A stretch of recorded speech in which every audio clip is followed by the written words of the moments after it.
Hello everybody and welcome back to my third episode of the setup series, the setup guides. And this week, after a long break, because I really wanted to take my time to perfect what I have to say today, we're going to have a very long one. Longer than the last one, but bear with me, there will be timestamps in the description and in the comments to ensure that you don't get lost, and I hope you enjoy. So, what are we going to do today? First, we're going to look at 3 time trial setups that basically the esports drivers used in time trial.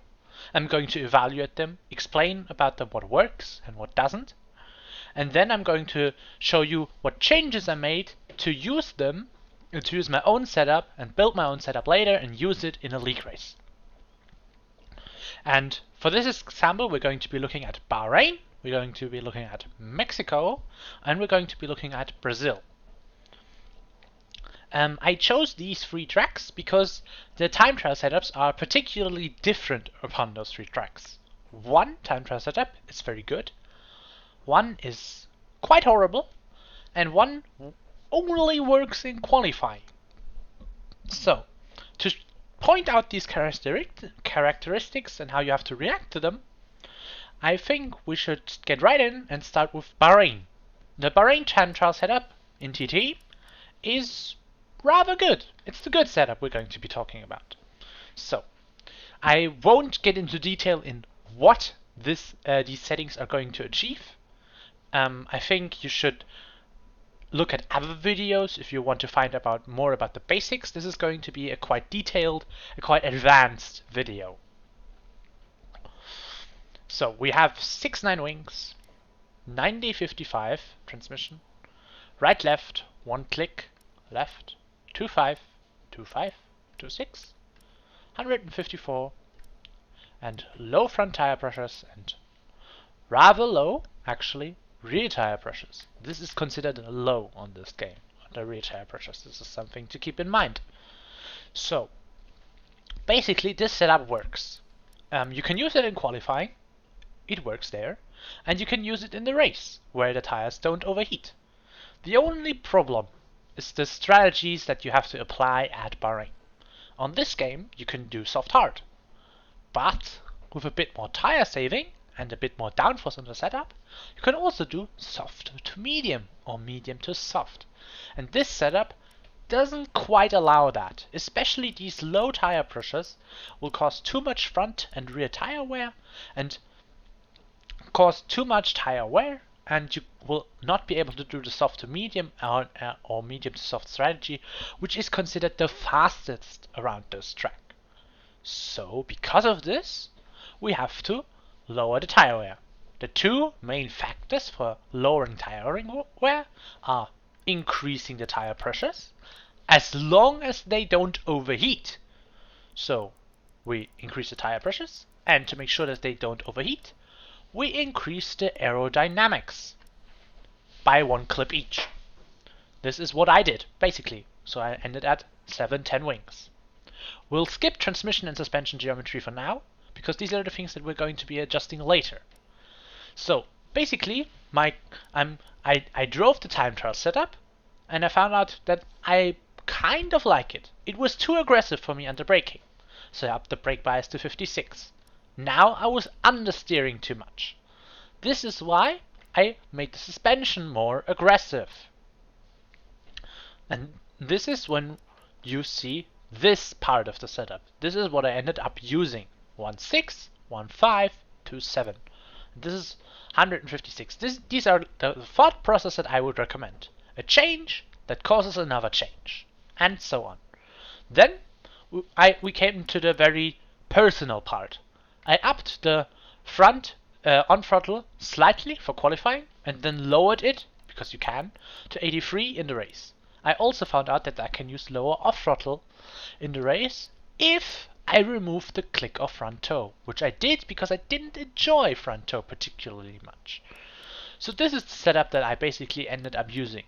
You can also, for example, run 8-10 wings and be perfectly fine with it, or you can go 7-9 wings and this will work. But in the end, keep in mind, if you don't want to make too much effort and you see a good setup that works in time trial in the race, you can make your minor adjustments and use it. For this, the only reason I had to make these tiny little adjustments everywhere are because I wanted to perform a different strategy. But in its basics, the basic time trial setup I'm showing here did a lot of things right. Now we're going to move on to a track that works, where the time trial setup that was driven works in qualifying, but does not work in the race. And we're going to be talking about Brazil. Now, the Brazil time trial setup certainly has its good aspects, and it only has one major problem with it. So we're going to go through this. We have 9-6 wings, we have 90-55 differential, right left, left left, 1-6, 1-3, 2-6, rather passive as you can see, 155, and maximum tire pressures. And you're going to be driving this in time trial and be like, the car is kind of aggressive under braking, maybe I only have to up the rear wing by 1 clip, and then the setup is fine and I can use it. But then you're going to take it into the race situation, put on some race fuel and drive 2 laps. And then you realize your tires are at 109 degrees everywhere. Okay, this is a bit over exaggerating, but the tires will be overheating with this setup because the tire pressures are too low. Okay, you think to yourself, why do I not just lower them by a bit? Actually, because it's overheating so much, by a lot. However, this then causes a huge change in the car's behavior. Lowering rear tire pressures will make the car so much more unstable in high-speed corners. This is why you have them so high on the rears, to stop you from spinning in virtually every fast corner out of every fast exit. So, in order to lower this, you will have to make big changes. A side note here, I would generally recommend to keep the aerodynamics close together. On any track, I think the maximum amount you want to keep them apart from is 2 wings. So 9-7, 7-9 is the maximum. I wouldn't go further apart. If you go 9-6 wings, you usually have to make too many compromises if you go further than 2 clips apart in the other part of the setup, which costs you time in some place or another. For example, Brazil is known for its super aggressive suspension. Last game we were using 110-110 suspension and roll bar and were perfectly fine with it, while running low wings, sometimes even 111-111. In this game you can do the same, but you have to change the settings. The big factor here, of course, were changing the tire pressures, which kicked off a whole lot of changes. Oh wait, this one. So, these were the tire pressures that I first tested and came up with that kept my tires safe. However, I was spinning all the time because I didn't have enough rear grip. So I reworked the setup a bit. I basically swapped the aerodynamics around to 7-9 wings. Now I was understeering, especially in slow corners. So I lowered the off throttle. This is a little trick that I would recommend as well. To make the car even better in slow corner turning, you can add 2 clips of front toe. Front toe in general is very strong on this game if you can keep the car stable under braking. And then what I did as well was I had a very aggressive setup with very aggressive suspension, as I'm about to show you, and I was spinning only in the fast right corner in the middle sector. So what I did was remove 2 clips of front camber, but made it a bit more negative to ensure that my car wouldn't spin in that corner. And otherwise I would have had to change the entire rest of the setup again, because I would have to make the suspension more soft, which then would be too much understeer and low speed, and this would have caused a whole plethora of other changes that I didn't want to make. Moving on to the suspension settings, I recall we had 1.6, 1.3, 2.6. I made it 1.7 suspension. The 7 front wing really made a difference, I can tell you. And I made it 1.6 roll bars also for the better change of direction. I then just lowered the front ride height because I thought the car could use it, and there's not much curb to take anyway on this track that is even remotely dangerous. I was still kinda fine on the brakes, so I kept using 55 brake pressure, and these were the tire pressures that I came up with to ensure that the car doesn't overheat in the race. For qualifying, you can use other pressures on most tracks. Brazil is actually kind of a special one in that the tires already overheat in qualifying, so I would also recommend using these pressures in qualifying that you came up with. To recap, the time trial setup at Brazil is good. It works in time trial. It works okay-ish in qualifying. You will lose a lot of time at the end of Sector 2 because the tires are already overheating. Because of this, you will have to change the tire pressures. You can change the front tire pressures without too much issue. However, even the slightest change of rear tire pressure will mean that you have to make significant changes to the car in other areas, which is why we changed the aerodynamics, which is why we made the suspension more aggressive, which changed our transmission and our suspension geometry in the end. I hope everyone got that. If you have any questions about this, because this is quite an advanced setup with a lot of different tricks and technicalities, like for example, why did I use lower front right tire pressures than on the left and lower rear right tire pressures than rear left? Basically the right side was overheating more than the left. The end. That was all there is to it.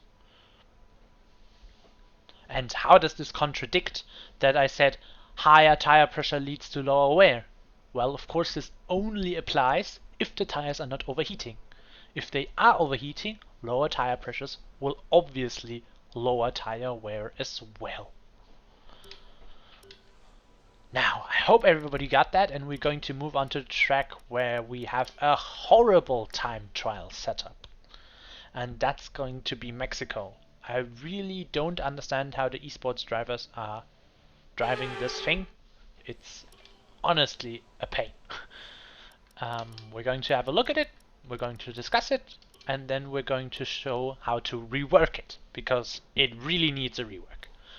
We have 9/6 wings, same as Brazil, 90/55, basically same as Brazil, right, left, left, left, same as Brazil, 1-1, 1-3, 2-6, we're about to get to that, 156 on the brakes, and quite okay tire pressures. These pressures kind of work in the race. However, when driving the setup in time trial, we realized that the car is extremely unstable under braking. We have too little rear ride height, which causes the car to be extremely unstable in high speed. This is further applied by the fact we're not using very high rear tire pressures. Front tire pressures kind of not matter, but then we realize when you take it to the race that we have high front tire wear. We spin it every time we try to go through the S's because we're lacking stability, and at the same time we have not enough turn-in. The car kind of feels sluggish, and we can't really find out why, because we have so little rear wing. The car almost spins every time we try to go on the brakes. The reason being is this part, the suspension settings. I would never recommend running 1-1 and suspension. You need higher rear suspension in the front to get the turn-in that your car deserves, that you want. 1-3 roll bar is already quite on the extremely low side, especially for a track like Mexico, but can work at some specific tracks. Mexico is not one of them though, so this is also another thing that we will have to change, and we will have to change the rear ride height.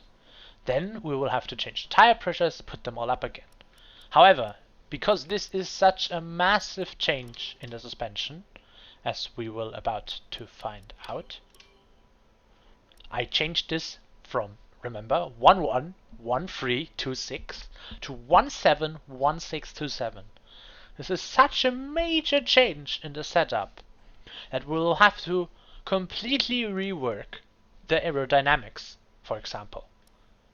So I left the brake bias and brake shoe the same. I put the tires up to max because because tire overheating was not that bad for me.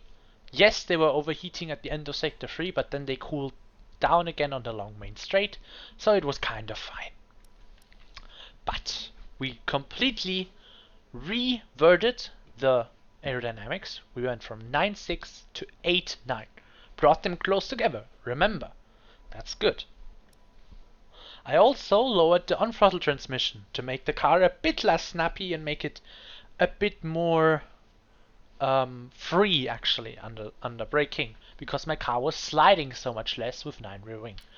I increased the off throttle a bit because the car is very aggressive with these suspension settings. These suspension settings are not to be trifled with. They are very aggressive for this game. I then added a full amount of rear camber to make the car more stable, and balanced out the higher off throttle with 2 clips of front toe. So here you have it. We had a terrible time trial setup that really we didn't enjoy to drive because of the super low suspension settings that just don't work. And we then used, for example, our generic settings that you can basically set for yourself, that you can start an experiment with, would be, for example, something like this: 1.5, 1.5 to 6. Then you realize at Mexico you needed higher rear ride height to 7. Oh shit, I need to up the suspension as well. And so on. And that's how I basically worked myself through to ensure that my car would feel the way that I needed to. To recap all of it, here's a little to-do list of what you can do to start out with a time trial setup and end with a race setup. First, you download the time trial setup from the top esports driver. Make sure it's a rather recent time. If you're using some assists, like for example ABS, make sure to download the setup from the fastest ABS user, which you can see here on the right side. You can see if somebody has used ABS. Second, you drive this time trial setup in time trial. You figure out how it works, you figure out the track, you practice the track. You cannot do a setup if you don't know the track by heart, if you don't do mistakes. You need to erase your mistakes, otherwise you can't develop setups properly. You also gather information on how the car handles, where it is strong in time trial, where it is weak in time trial. Then you put some race fuel in it and drive around in it. Preferably, for example, I always use training in online because I'm pretty much always alone due to my rather interesting times when I'm online. Let's put it that way. Then you realize the changes you have to make. For example, the tires are overheating, I need to lower the tire pressures, or I have too much tire wear. I need to increase the pressures, but also increase the aerodynamics. And from this part on, you work yourself with each setup change leading to the next one. If you're good at making setups, you can make multiple changes at once to counter-steer the changes that you made earlier in order to avoid spinning. This is the part where I mentioned that at Brazil, for example, simply lowering the pressures would make you spin, and then you would have to make the setup stable at first. If you make the pressures lower while already stabilizing the car by changing the aerodynamics, you can basically skip a step if you like it instantly. You then go on and develop your setup to make it feel good in the training / race fuel scenario. Then you take it back to qualifying, try to see if it works there, and in the end you make the small adjustments in the setup. For the small adjustments in the setup, I would recommend saving basically up the suspension geometry and the transmission to last. The on-throttle differential, the off-throttle differential makes a big difference actually, but also as well is kind of driver preference. And the suspension geometry with front and rear toe, though I wouldn't use rear toe, I think I've mentioned that 1,000 times, are very, very personal and very the way you can slightly adjust the handling of the car without having to make big changes everywhere else, compared to like when you're changing tire pressures, which totally changes the setup on this game. Alright, I hope you understood my to-do list. I hope you understood what I tried to explain over the last 15 minutes or so. If you have any questions, feel free to comment down below. Thanks again for the incredible feedback that I received on the first 2 videos. I hope you enjoyed this one as well. If I made any mistakes, feel free to blame me in the comments as well. And otherwise, tell me please, what on earth should I do as the next video? Bye bye!